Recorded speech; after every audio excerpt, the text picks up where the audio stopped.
It was a good book. It was a rapid fire of bad news. If you're an LSU baseball, LSU football fan, I mean, it was a semi-automatic. Just damn, we lost everybody. This is not good. We had we talked on Monday at length about how awesome it's going to be to see C.J. Daniels come back to LSU and be that veteran receiver, because we kind of feel like we got shortchanged off him this year. We ain't going to see that anymore. He's in the portal. I think that has more to do with unless he's renegotiating. Unless he's renegotiating. And I mean, just look, our GM, LSU, the owner, our GM, we're in a room just like the Giants owner and GM, and said, hey, you know what? If he wants to test the market, we owe it to them to go test the market. And if we can't match, hopefully he can tell us what he gets and we can match it and he can come back. Maybe that's what he's doing. Or maybe he put his name in the portal when his boy, who he played with at Liberty last year, put his name in the portal and said, you know what?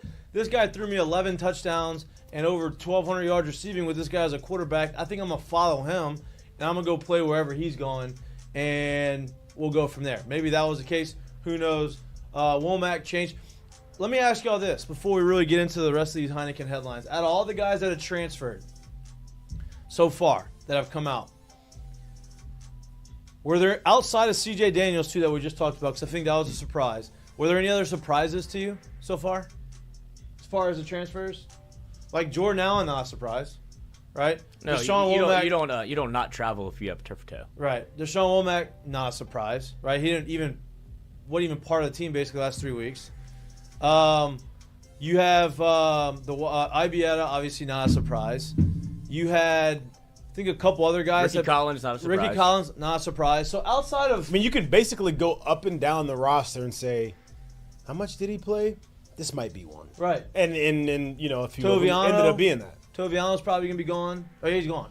Did he go? No, he didn't go. No. Toviano may be gone. But like outside of C.J. Daniels, not a lot of surprises in the portal. It just kind of all happened at once. Cade Phillips switched his commitment to Texas. You know, and I'm talking to people. I went to the basketball game yesterday. I'm talking to people walking in. Great game. And great game. The Tigers they lost one of their best players 90 seconds into the game. And still won by 10. We're going to talk about that later on in the show. But, you know, the conversations where, man, I'm hearing all these things about maybe some other players that maybe should leave or going to leave, maybe put their name in the portal. Who knows? But they finished the recruiting class this year so far, right, with 24 signees. A lot of those signees will be early enrollees at LSU in the spring after January. Even with some of the big losses, Underwood, Cade Phillips, they lost Meadows to Alabama. Even with those losses, LSU still ends up with a top 10 recruiting class.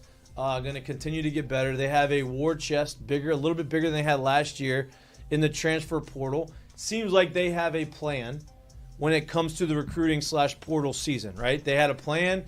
They're executing their plan. They had numbers in mind of where they would go up to and a max they would pay. And it seems like that's the strategy they are going to use. Whether that's the right strategy or wrong strategy, that is TBD, right? We'll see what happens in the portal. We'll see what the team looks like, and we'll see what they look like next year. But the guys that we do have signed, I think you have 3 freshmen for sure that you probably are going to be able to play pretty early on. DJ Pickett, day one, is going to be holding down a corner position. Like that is... I think it's pretty safe to say he'll be on the field. Yeah. Whether he starts the first game of the season, who knows? But he's going to be on the field. Whether he's starting, whether he's actually on the outside, we don't know. But he's on the field. I got to imagine he's on the field. On the field. Healthy and all that, I got to imagine he's on the field. No doubt. And a couple offensive linemen feel like they could probably slide in and be in there. I know Brian Kelly is very high on the offensive lineman. If there's one position group that Brian Kelly has shown through the course of his career that he's a very good evaluator at and recruiter of, it's the offensive line / tight end position, right? At Notre Dame, they always had a solid offensive line, always had a good tight end.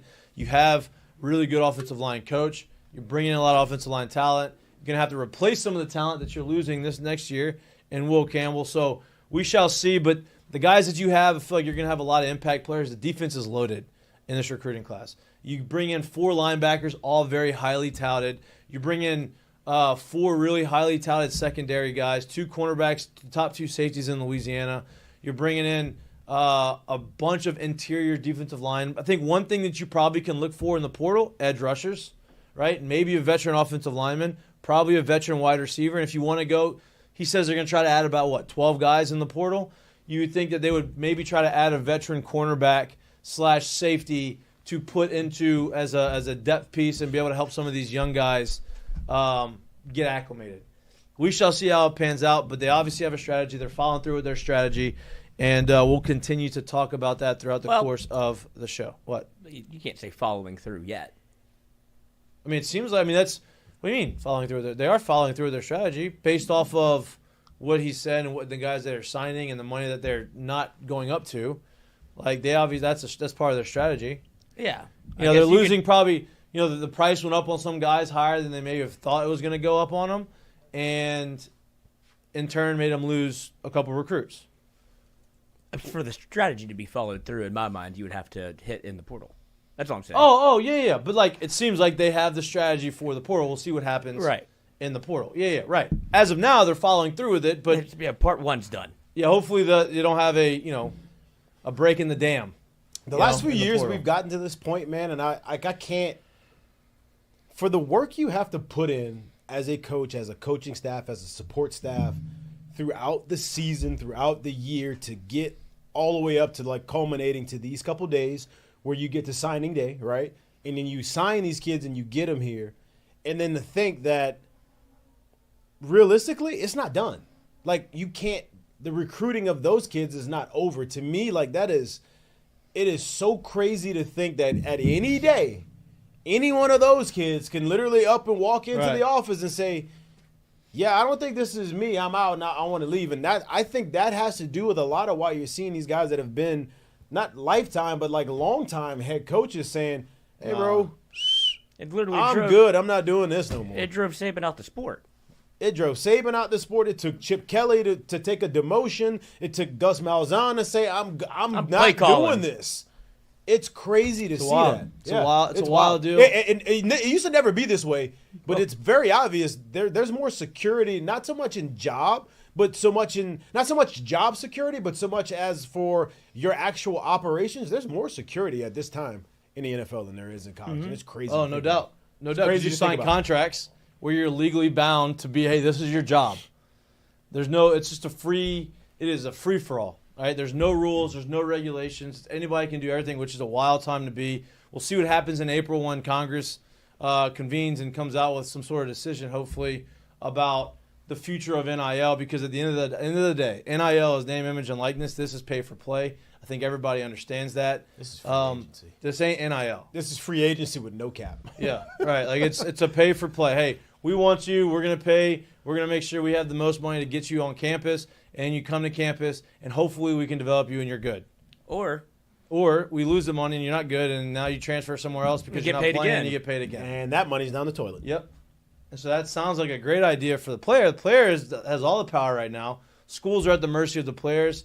There's going to have to be some level playing field. Obviously, you have all these people talking about, all these coaches are complaining about this NIL stuff, and they can leave a job to get a higher paying job at a different school that has maybe a little bit better.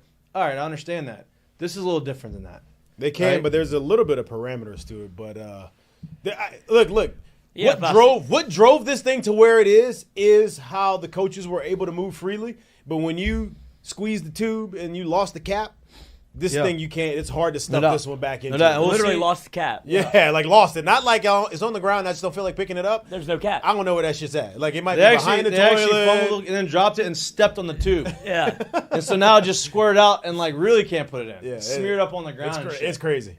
So we'll see what happens. Obviously, they're going to try their best to try to reel it back in as much as they can.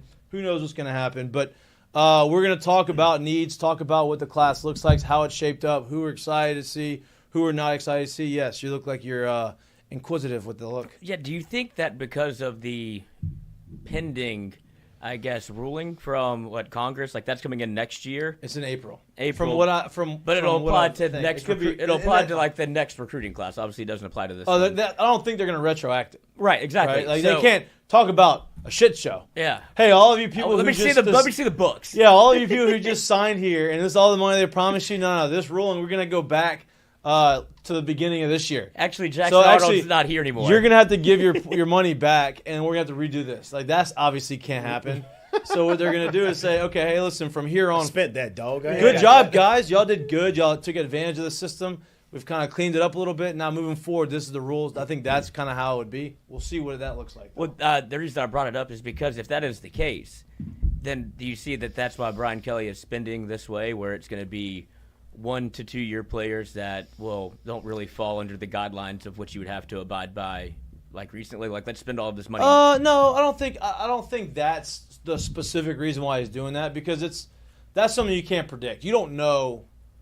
You know what I mean? That's like recruiting. Right? Like, you could, the whole way from now until April, they can say, oh, this is how we're going to vote, this is how we're going to vote, and it looks like, oh, it's going to go our way. And then the day before, somebody calls them or they go have drinks with somebody else on the other side, and they say, and they flip the vote, and now all of a sudden it doesn't go the way they think it's going to go. And now, damn, I did 6 months of this, prepping for this, and now it goes the opposite. It's too hard to predict. We spoke about this earlier. I think, too, like that's what's happening is the schools with the quote-unquote bigger budgets are kind of sitting back in the wings, and they're doing their due diligence. They're doing everything they need to do previously. At the 11th hour, they're saying, what are you getting? Yeah. We got more. And they're literally trumping whatever was given and whatever work that was done by just offering a significant amount more for enough for the player or the person or the family or however you want to look at it to say, we don't want to pass that up. And I'm imagining part of what they do in terms of how they're recruiting is finding out what the dollar means to you, how much a dollar means to you, how much are you willing to move for? Because when they come back in and they're offering this more, they're not trying to over-offer as well in those spots. Yeah, and look, it's not every player, right? And I'm sure that LSU and other schools have gone to most of their recruiting class and they've had conversations and they've re-upped it. But like Brian Kelly mentioned this in his press conference, 90% of their signees had been signed for over a year or had been committed for a year, right? Or at least since the spring. And he goes that we lost a few, but it wasn't the majority of our class that we had gotten signed stayed with us, right? And so, I think that's around the country. You're going to lose some of your big guys who is about money, but that's the world we live in right now. And hopefully at some point it can kind of get a little